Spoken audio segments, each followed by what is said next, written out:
There once was a man from Nantucket whose cock was so big he could suck it.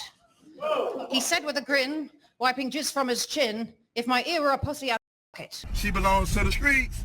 What's going on, guys? Welcome back to the Rantin Review Pro Wrestling. We're going to take a quick look back at this past weekend's events. The first one for this video is going to be AEW's Dynasty pay-per-view, or Dynasty, if you're from another part of the world. Overall, my views on the show is it's probably on the lower end of the recent AEW pay-per-views over the last year and a half or 2 years or so. Not that it was a bad pay-per-view, but they've done way better ones. I even say Revolution, which tends to be, for the last 5 years, has been one of the best pay-per-views of the year for AEW consistently. It's been great. This year's one was great. Dynasty, an okay show. Probably by even on the negatives as they are the positives. The big negative, once again, the show is too damn long. This show went past midnight. The main event, Swerve and Mox, were still fighting. These shows are too long. That's number one complaint, man. I was trying to hold in there. On the very end, it's Sunday. You got to go to work on Monday. I don't know. The main event between Swerve and Moxley, for a lot of AEW fans right now who are feeling the pinch from the rest of the wrestling world, mocking them and mocking the company, a lot of it has to center around the main event scene, whereas certain other companies, the main event scene is pretty good. Actually, most other companies right now, their world title scene is pretty interesting across the board. AEW, unfortunately, this thing with Mox and the Death Riders is still just not really capturing anybody's imagination. And a lot of people were hoping that Swerve was going to win. I did hear some rumors that it was a possibility, but I think there's an overall story that they're trying to stick to.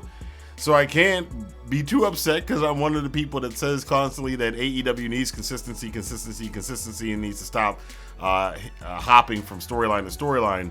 So they're continuing with the storyline with Jon Moxley. I just don't seem to know what the storyline actually is supposed to be leading to. I don't see a peaks and valleys in it. There's not an act 1, act 2, act 3 to it. So narratively, that's my issue with it. The matches, I hate to say this, but Jon Moxley's world title matches over the last year have not been really good. He did have the one with Copeland that was on Dynamite, the one where he took the spikes to the back. That was a great match. But the main event he had with Cope back at Revolution wasn't all that good. This one, I say 3/4 of this match with Swerve was not good, which is surprising because I thought, given Swerve's history with hardcore matches and Mox's history of hardcore matches, that they were gonna do some crazy stuff. Mox might be a little bit too banged up to do anything too crazy, and maybe Renee said, "Don't you ever do that again." But this was rather tame from what I was expecting from these two guys. These are guys who staple each other. They've been to matches where people are drinking each other's blood and hanging each other from chains and spikes in the back and glass and skewers in the head. I've seen Mox do that over in New Japan and over in Japan generally. Fairly tame on that level in this match. It picked up pace at the end, but that was mainly due to the run-ins. And I made this joke that Jon Moxley, a year ago, we thought he would be the one to end the House of Torture style of wrestling in New Japan, which is annoying over there. Ironically enough, he and the Death Riders have kind of become the AEW's version of the House of Torture. It's constant, not really good wrestling matches, nothing really about the back and forth between two competitors trying to win. It's more of gimmicks and run-ins and interference. And we had a lot of it here. You had the Death Riders, of course, came in. Hangman Adam Page made a move. He did once again. The Hangman's always good at this. Was he going after Swerve or was he going after Mox? He looks like he changed his mind a few times. We also had the Ops, Samoa Joe, Hook, and Katsuyori Shibata coming out. Of course, they are vying for the 6-man tag team championships or the trios titles in the near future in AEW. I guess they'll be coming up on a Dynamite or Collision pretty soon, or the next pay-per-view. But ultimately what wound up happening at the end of the day was that Swerve lost. But it wasn't because of any of those people. The one big surprise at the end of the night is the lights went out and it came back on, and the Young Bucks hit the BTE trigger on Swerve Strickland, allowing Jon Moxley to get the win. Now, a Twitter follower of mine reminded me of this little storyline point that the Bucks were trying to hide some sort of evidence when they were last on AEW television. Now, this was months ago, so forgive anybody for forgetting about this. But that was a case that was kind of interesting, like, why is this going on? The Bucks do have some minor history with Swerve Strickland, but it's nothing where you instantly said, I know where this ties into. It's kind of really? Why were the Bucks attacking Swerve to help Moxley? So we're going to have to see about that. AEW Dynamite is coming from my hometown of Baltimore on Wednesday. I unfortunately might not be able to go. I really, really kind of want to go now. I really want to go to it now. So I want to see what happens. But I might not be able to go. It's going to be like a last-minute decision. So if I go, I guess I'll let you guys know. But if not, I will watch it on Max afterwards and let you guys know. We might do a review on Dynamite this week just to see what happens for the fallout. The rest of the card, I would have to say that the main matches that I would recommend to you are Kevin Knight and Will Ospreay, their first round match in the Owen Hart tournament. Absolutely phenomenal. One of the greatest things about AEW right now is that guys like Kevin Knight, who I've watched in New Japan, and Speedball Mike Bailey, who I've seen in Impact, TNA, and New Japan, they have kind of come on like gangbusters. The fans are really taken to them in AEW so far. Kevin Knight especially. I think this was kind of a star-making performance for him. Can he follow up on it is the question. But this is a good launch pad. This match of Ospreay, he really got over with the crowd there at Dynasty. Ospreay does win and advance on into the tournament. Of course, Knight is subbing for Jay White, who unfortunately once again is injured. We also had a fairly decent match between Ospreay's ongoing nemesis in AEW, the proto-star Kyle Fletcher, as he took on Mark Briscoe. Fletcher did avenge his loss to Briscoe from the Continental Classic. Love to see that. That was a solid match. Mercedes Moné had a really good match against Julia Hart, a match that a lot of us had circled as one of the matches we wanted to see when Mercedes came to AEW. Julia Hart still got that presence, man. Her entrance is amazing. And she held her own with Mercedes. I would love to see this a proper rivalry later on down the road, hopefully. Julia, I think there's a lot with her character. She's still got some greenness she's working out, but she's working it out pretty good. Mercedes is, again, leading the match. Absolutely fantastic. Thought that was a cool match. The tag team match for the World Tag Team Championships was surprisingly better than I thought it was. The Hurt Syndicate defended the titles against Jericho's Learning Tree charges of Big Bill and Brian Keith. The match was really entertaining. Her Business is, again, another one of these great things in AEW, one of the better things in AEW right now. And MJF, they're having this interesting storyline of MJF kind of joining them, but not joining them. Lashley and Shelton Benjamin don't want anything to do with it. MVP's trying to give MJF a pass to be in the group, and MJF wound up helping out their Hurt Syndicate defend the Tag Team Championships and retain the Tag Team Championships as they defeat Big Bill. Big Bill looked really great in this match too, so I thought that was great for him. The AEW World Women's Championship, without a doubt, Timeless Toni Storm, as of this pay-per-view, I think she's the most popular wrestler in AEW. The pop for her was fantastic. Biggest pop of the night, Megan Bayne, her challenger. This match did everything right. It was early. It's too early for Toni Storm to lose the championship. Usually your first challenger out to shoot is not somebody you're going to lose to unless you're a transitional champion, and we do not think that Toni Storm's a transitional champion. So this is actually really good piece of booking on AEW's part. Megan Bayne, who came in, she was in AEW before actually. She's recently returned in this really great persona that they've given her, and putting her over as this monster powerhouse China kind of character on the roster. And she dominated a lot of this match against Toni Storm. Toni eked it out with a small package to get the win when it was just looked like she was about to go out. Toni Storm, of course, they were in Philadelphia, so she did an homage to Rocky. in her pre-match promo. I mean, they're just great stuff all around with Toni Storm, as always.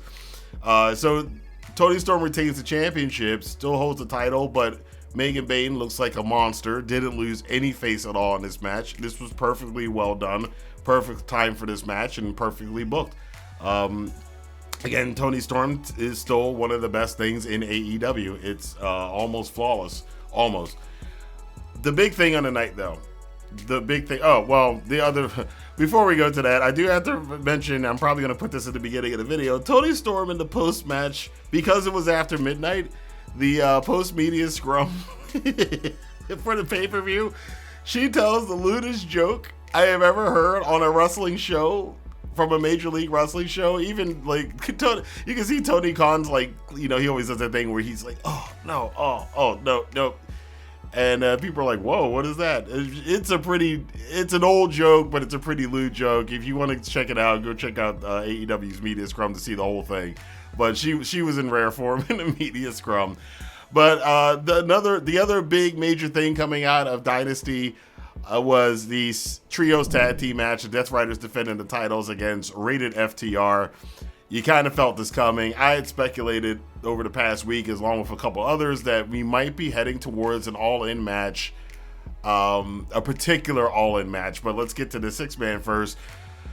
Dax has been, in the last couple weeks, been leading up to a possible split between FTR. I wasn't buying the diversion, but I liked the fact that they put this kind of swerve, so to speak, on it.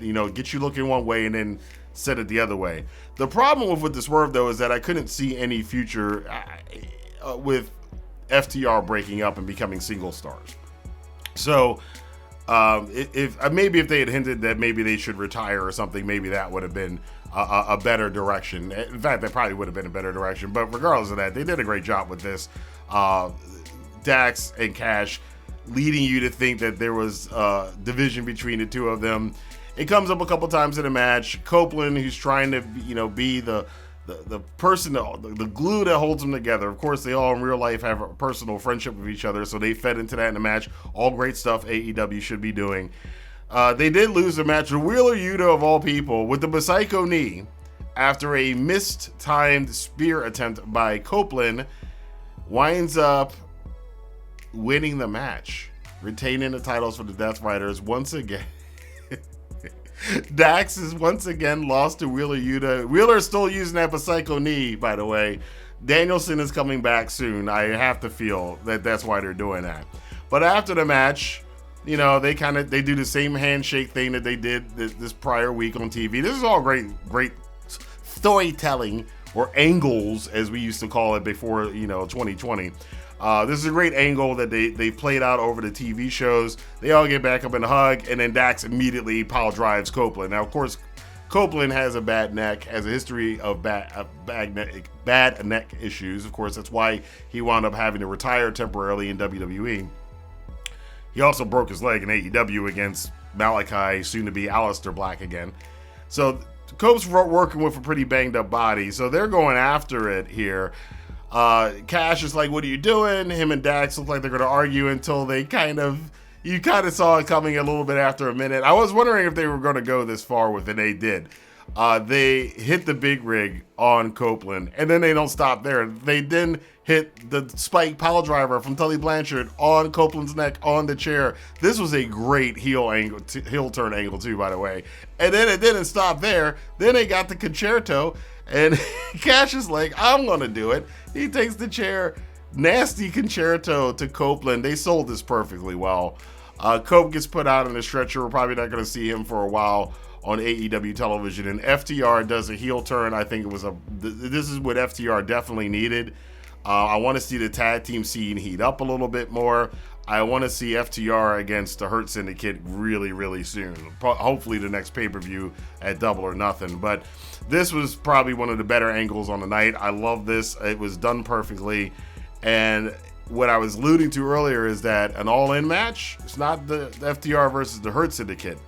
My speculation right now, somebody's going to be mad at me if I'm right about this, by giving it away, but I haven't heard this from anybody, but it seems to me, given what's going on with Nick Wayne right now, there is a high possibility that at All In, we're going to get a match between FTR and Cope and Christian.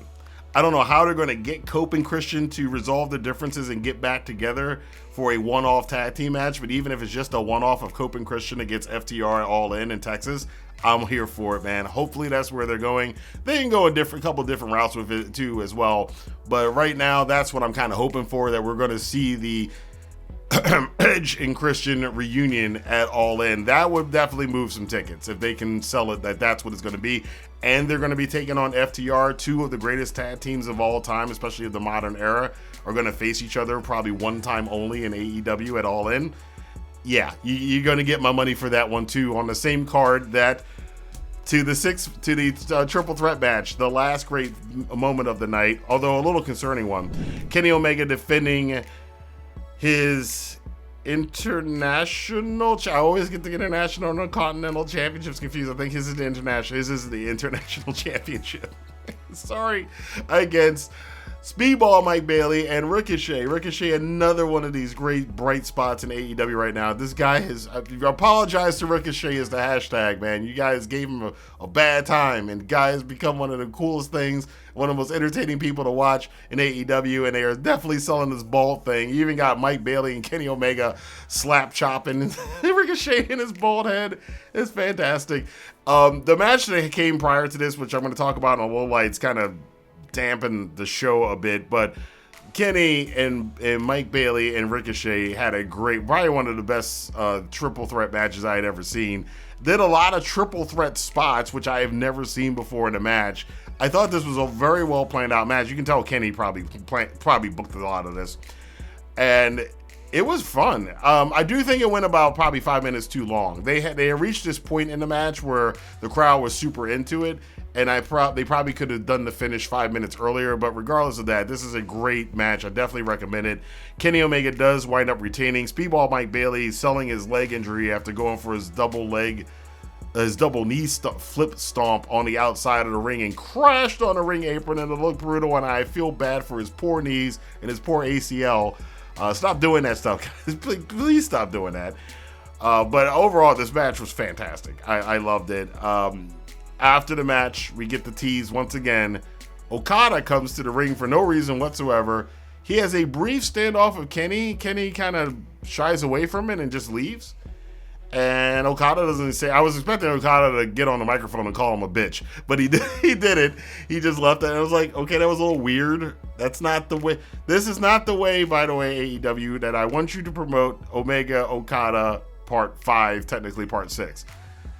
The long-awaited rematch. The rematch of one of the main reasons AEW even exists is because of Okada and Omega in 2017 and 18. I'm hoping that they're going to get better with it. I want multiple video. You got to explain. Half of the AEW audience was not watching New Japan 7 years ago. It's been that long.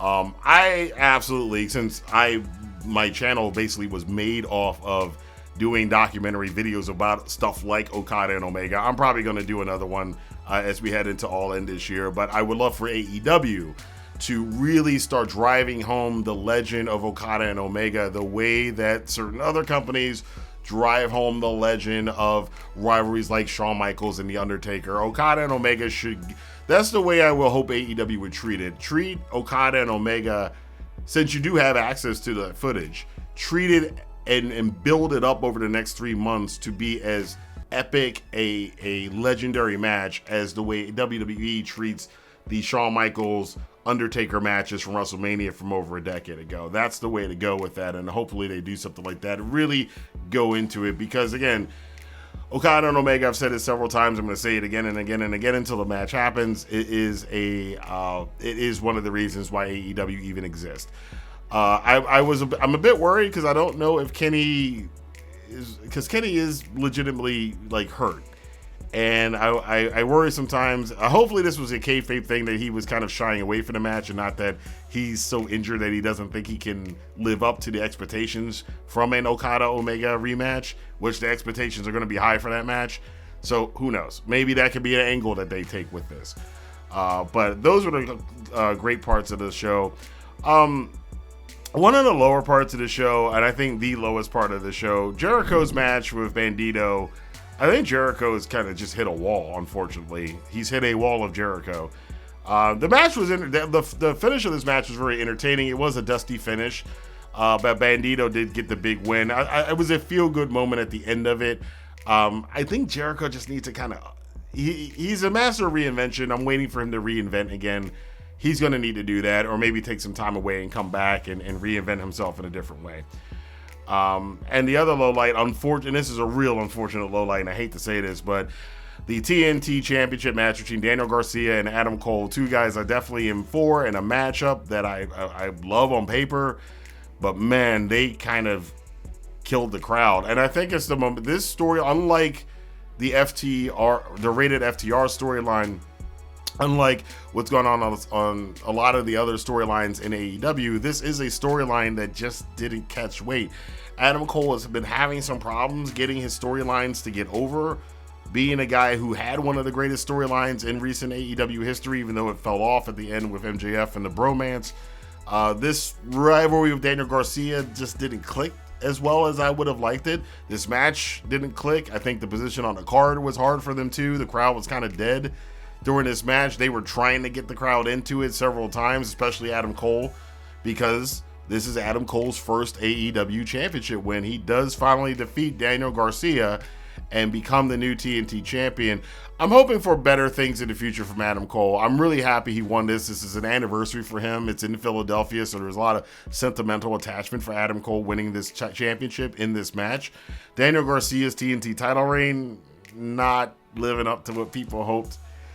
So there's some returns to the drawing board that need to happen for both Adam Cole and Daniel Garcia, and I would also include the TNT Championship. Let's see if they can get that ship steered correctly pretty soon. So overall, though, the show, again, I said it was okay. It's an okay show. It's not one, I think you can miss it. This is a kind of a show that I think would have been better off if they split it in half as two Battle of the Belt shows. This is what Battle of the Belts I felt was supposed to be like a Clash of the Champions. This felt like a old WCW Clash of the Champions kind of show that wound up being a pay-per-view.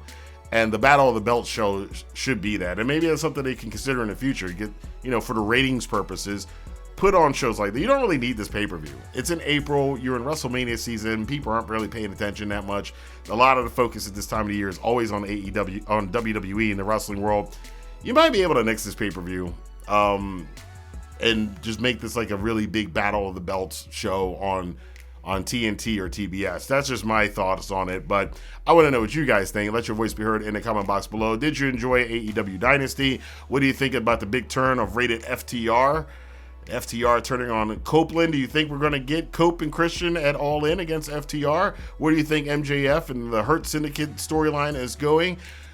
What is going on with the Bucks? Why did they attack Swerve? What do you think the storyline is going to be? And when do you think we're going to get this championship off of Moxley? Let your voice be heard in the comment box below. Until next time, I will see you guys here for more news, rumors, and reviews on the Rantin Review Pro Wrestling. Have a good day.